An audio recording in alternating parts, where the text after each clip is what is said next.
guys. I hope you can hear me okay. I am sitting out in my back patio, and I apologize ahead of time for any planes, dogs, kids, cars, whatever. I live close to the city, so I thought about making this video for a while now, and I think I'll just get into it.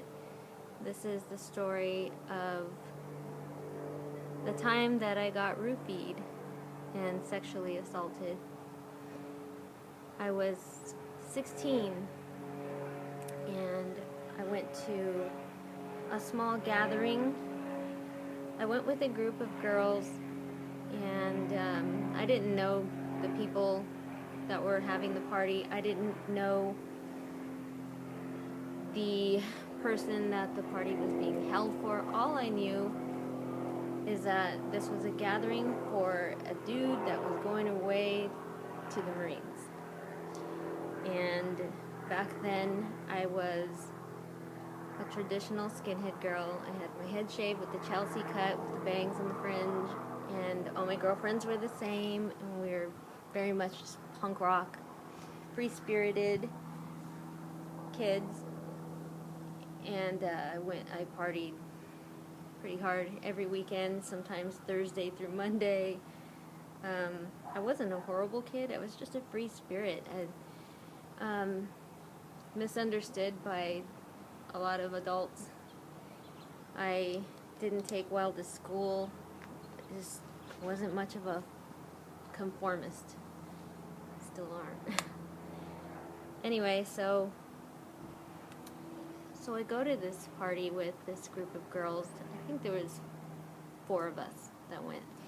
And this party had maybe 20 people. It was pretty small.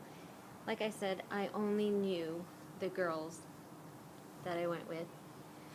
And we did this all the time. We went to parties all over LA and Hollywood and Anaheim, and we went all over the place. And for the most part, we had a lot of fun. And yes, I experimented with drugs, and I drank, and I did all these things. This particular night, I was getting over a breakup at the time, so I didn't have a boyfriend.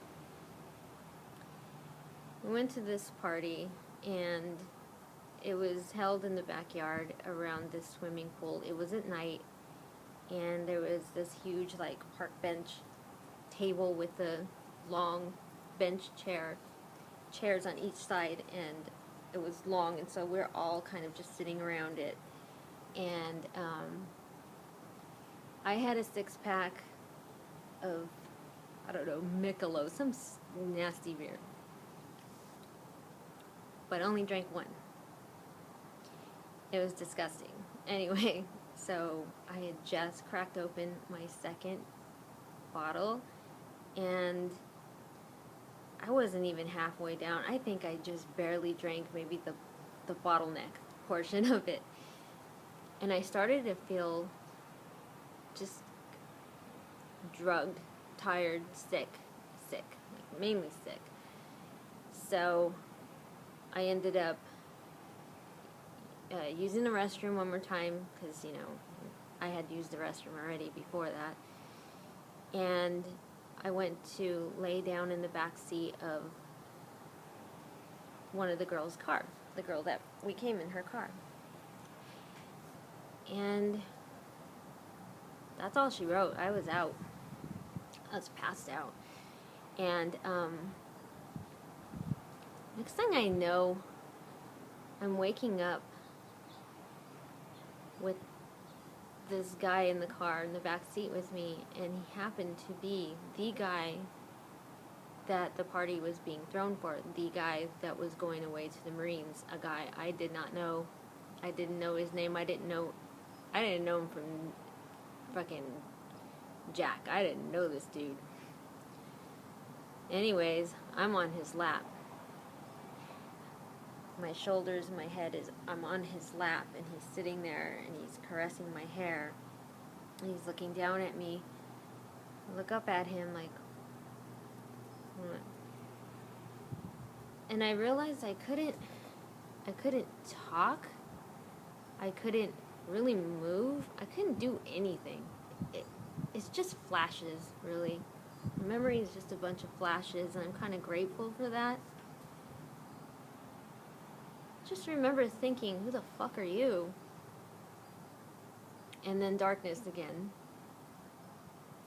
I wake up to one of my girlfriends shouting, "Get out of the fucking car! Leave her alone! Get out of the fucking car! Let her sleep! Leave her the fuck alone! Are you okay? Are you okay?" I remember that. It was my girlfriend was shouting that to me, and I mean, I couldn't really even respond. I remember opening my eyes barely and seeing her. Either she was slugging the guy in the shoulder or pulling him. But he came out of the car, and then she says, "I gotta lock this door. You need to just stay sleeping. You're okay. You're okay? You're okay? You need anything? You need water? You okay?" That's all I remember again. I woke up again. This time, this guy is persistent. He's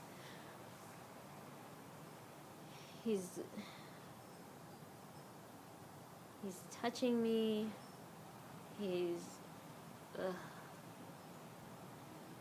slobbering on my face, like bleh, all over my mouth. I'm just thinking, like, who the fuck? Again, totally out of it. I feel like I couldn't move. I couldn't fight back. I couldn't do anything but just feel this fucking gross ass dude on me. Reggie's here to be my support. He's my anxiety pill.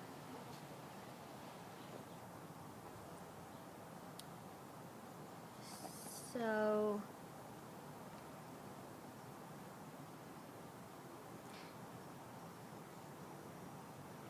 I'm pausing because of a few reasons. One, because it's like a serious and not easy thing to talk about.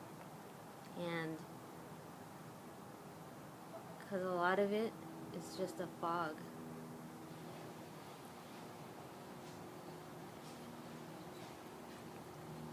I remember waking up again and some of my clothes were not on anymore. And it's the same dude again. Hands are all over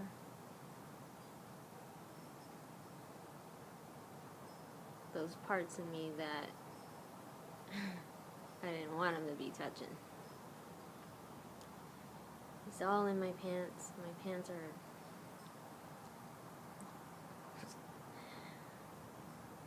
they're not on the way they should be.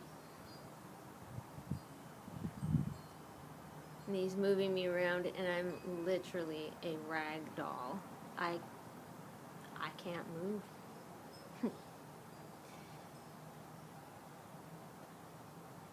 I hear yelling again. It's another memory. I have yelling again. I hear it. I hear yelling. And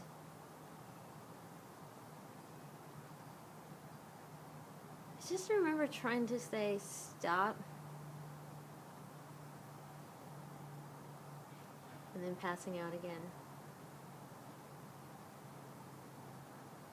Next thing I know, I don't know, I hear commotion. I don't remember. Next thing I know, I'm being driven home. The guy's gone. And we're going through a sobriety checkpoint of all places, where you're forced to go through that checkpoint. Now, mind you, I'm 16. I'm in the back seat. I'm being propped up by the other girls. And I'm throwing up in my jacket. I have my jacket off in my lap, throwing up in it uncontrollably. I have no control. And right in front of the freaking police checkpoint, I had to open the car door, and I'm just throwing up right in front of this cop. And he's like, "Get her the fuck home, or I'm taking her in." I remembered him saying that. And my girlfriends took me home, and they walked me to the front door, and they got me in the front door, and I crawled. I couldn't walk. I crawled like a military low crawl. I crawled down the hall to get to my room, and I remember my mom heard me. I was way past my curfew, and she got up and yelled at me, "Look at you. You're at it again. Go to bed. You're going to church in the morning." That was my punishment, going to church in the morning.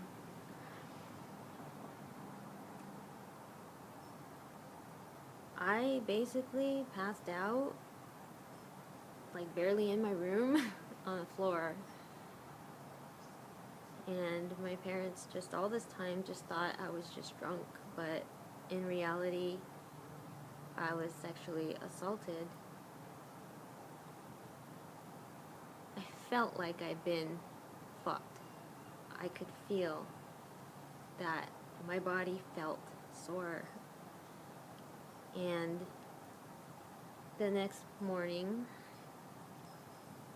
when I could move again, I was taking my clothes off, and I noticed, okay, first thing, my back zipper, I had these old-fashioned capris, these high-waisted capris that were very fitted, and the zippers in the back, you know, like from the 50s and 60s, I had those on, and the zipper was ripped in the back. That was clue number one. Also my memory of having them off. Clue number two, my underwear were ripped, and they were dirty.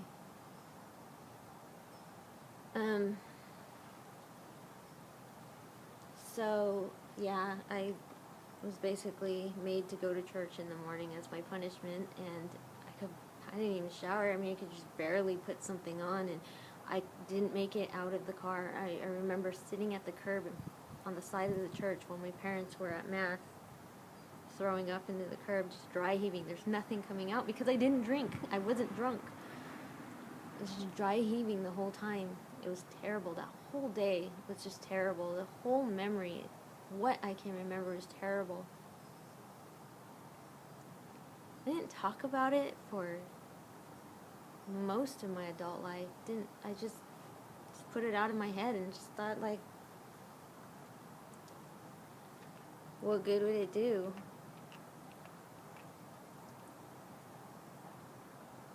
But I hear all these story times, and I hear these serious story times about rape and trauma, and I can see how it can bond us in the YouTube community. When bad things happen and we can relate to each other, and maybe not feel so alone in what we've gone through. So for weeks now, I've been contemplating making this video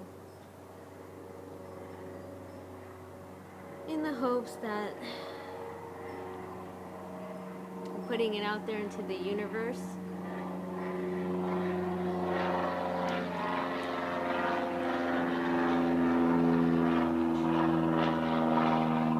out there in the universe, and hopefully maybe some young girl will think twice about leaving her drink on a table with a bunch of strangers when she goes to the bathroom real quick. Doesn't matter. Even if you're at the table, if you turn your face away from your drink, you never know. So, better to be safe than sorry. Just don't trust anyone. First of all, don't drink fucking beer. It's gross. Secondly, don't go places where you're not sure. You don't know your surroundings. Love yourself a little bit more.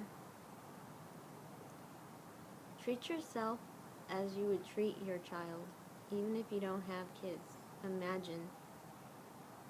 Is this good enough for your kids? If it's not, then it shouldn't be good enough for you. I've gone through years and years of self-hate, self-loathing.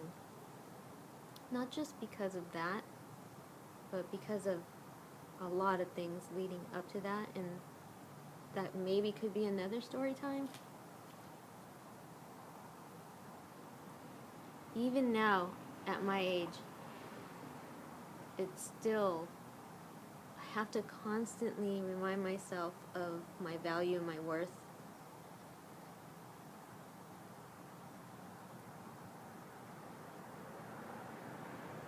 I guess speak up, speak often, and speak loud. Don't let these bastards win. That's what I'm learning. And to find true happiness, you have to find it within yourself. You have to marry yourself. You have to love yourself. You have to love the good and the bad in yourself. And I'm working on it. I think I'll just end it here. Anyways, thanks for watching.